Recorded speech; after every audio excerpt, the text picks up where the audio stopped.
2011. Taktika.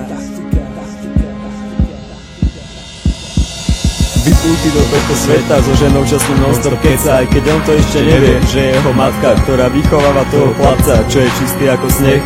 To ešte nevie, že ho čaká doživotný beh a ona mu radi, nech sa snaží, ako to tu beží a čo má robiť, keď chce prežiť a on chce žiť tak, ako mu vraví, byť slušný a dodržiava dobré mravy. Kým nastúpi do školy, nastrela na dvore góly, čas sa mení a tak sa menia jeho plány. Má 14 a myslí si, že je starý, je to sranda, čo puberta s tebou spraví.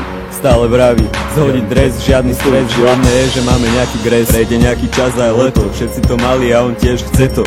A už to není gres, len samý stres. Sleduj, čo s ním robí, piko, je to des. Myslí si, že je to sranda, nezaujíma ho chuť trávy z blanta. Má v hlave tú chuť párna, chutia mu aj kola, no keď sa vráti späť, je to preňho jak nočná mora. Našťastie sa stihol zastaviť, musí začať znova, od dola. Stojí pred ním veľká hora, ktorú zdola, je len na ňom, aká bude ďalšia sloha. Či bude tmavá, krátka alebo strohá, alebo si ju vychutná a bude ju chcieť znova.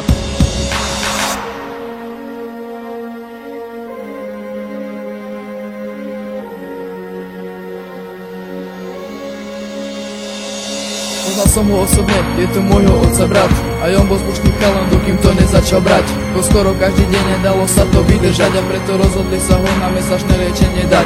Hneď ak sa vrátil domov, žena ho nechala a jeho druhá šanca prestať s tým opäť zlyhala. O 2 týždne neskôr zapil diazepam s tvrdým plastom, nevedel inak prestať, pretože už bol zas v tom. Vtedy mu to vybavil druhé liečenie, na ktorom si povedal, že alkohol viacej nie. Po pol roku nového života a krásneho vzťahu mu smrť jeho priateľku úplne zmotala hlavu. Odtedy pila, kým neskončil v nemocnici, priviazaný o postel okolo neho bojovníci, ktorí bojovali za to, aby mohol ďalej žiť. Jediná podmienka, že už nikdy nesmie piť. Teraz opäť žije, aj keď stratil veľa času. Jediného sere, že si nevšimal tú krasu, ako ho mali všetci radi, nechceli, aby pil. On však stále protestoval, iba s každým by sa bil, ale nakoniec to zvládol a je z neho nový muž, ktorý zas miluje svoje deti a nepije už. Vždycky je nejaká nádej, aj keď skoro všetko stratí, kedy treba zamakať a medzi normálnych sa vráti. Stojí pred ním veľká hora, ktorú zdola, je len na ňom, aká bude ďalšia sloha. Či bude tmavá, krátka alebo strohá, alebo si ju vychutná a bude ju chcieť znova.